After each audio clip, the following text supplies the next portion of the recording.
All right, everybody, in this video, I am going to add the foot to this pot. I have the lid over here by itself, chilling, and I'm going to roll a coil for the foot of my pot. Notice again, I always point my hands up when I'm rolling, and I try to use my entire hand. The pressure is coming from the bottoms of my palms, and the tops of my fingers are keeping it round. And so when you use proper technique, your coil ends up more round overall, and you have less work to do to keep it round. But if you're having trouble, remember, give it a little bit of a twirl spin like that. Spirals have a naturally round shape, and so they will help you with any flatness you might be having. All right, mine is the right size, but I'm trying to make it smoother so that it has, oh, got a little flex part, let me give it a little twirl, so that it has less little bumpies in it. I'm trying to just make it a little bit evener.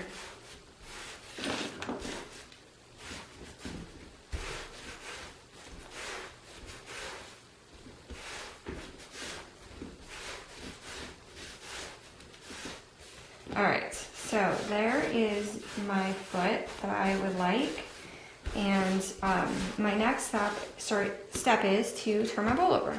So I'm going to very gently turn it over. It's hard enough now that I don't have to put it in the mold, but I like having it in the mold just because then it can't lose its shape. I'm going to take this opportunity, and you can too.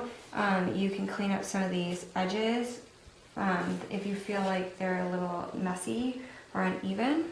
You can take your rib, okay, anything that you feel like you need to do.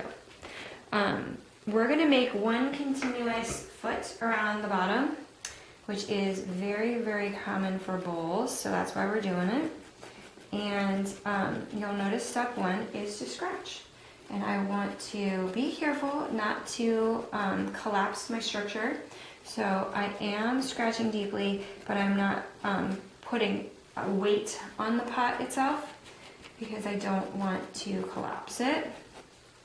I am scratching in more than one direction, and you'll notice I don't give up. Okay, a lot of you, I've noticed, will scratch a little and then you get bored with it and you give up. Scratching a little is guaranteed to result in your in cracks and your pieces falling off.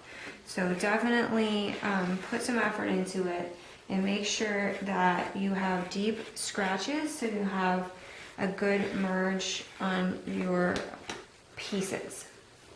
All right, now I've scratched this, I'm going to go and wherever you want to start is fine, but we're going to bring our coil all the way around the edge, scratchy side down, and I'm going to overlap and then cut through them both, just like always. It is a round shape, so you kind of have to make sure you curve them before you cut through.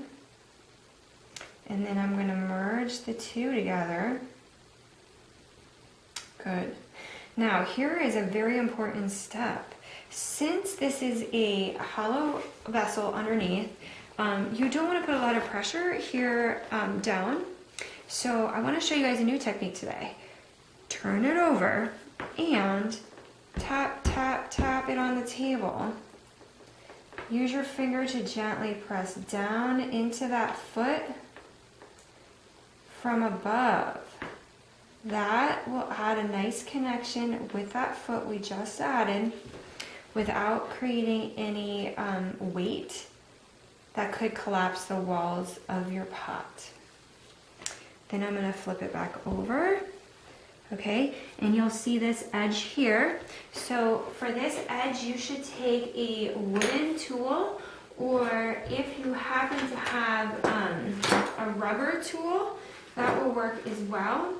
If you happen to have like a roundy tool, that will work. But I know in class we have a lot of these little wooden tools. So this is a very common tool that comes in those little tool sets that many of you purchase. And so I'm going to use this one. I'm going around inside that seam and I'm cleaning it up, pressing the two together.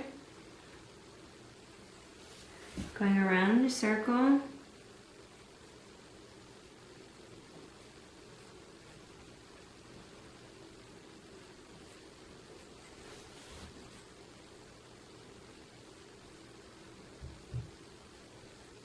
Just like that. I'm almost all the way around.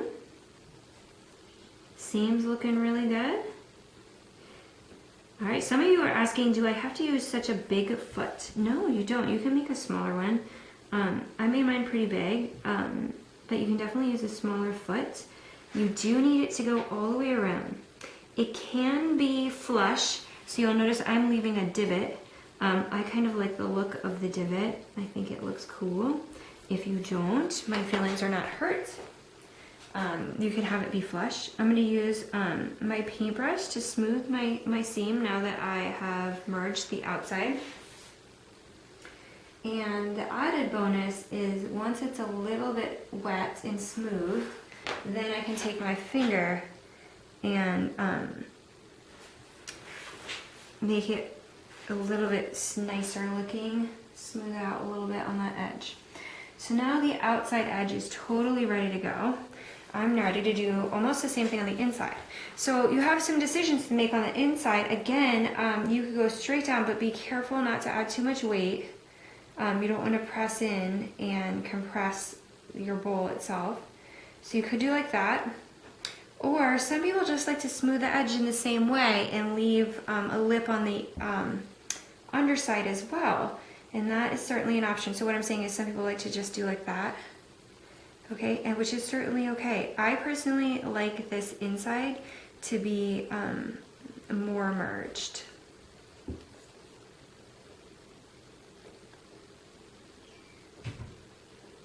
Yeah, I'm not using much pressure at all here.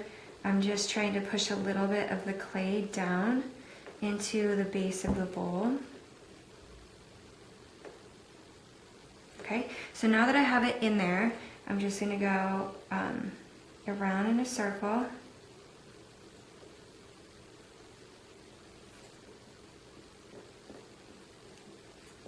Good.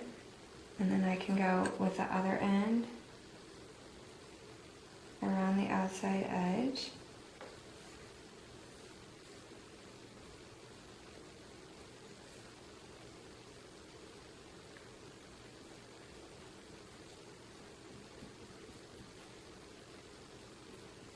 Good. So I'm going to take a little wet finger and I'm going to clean the whole deal up. You could also use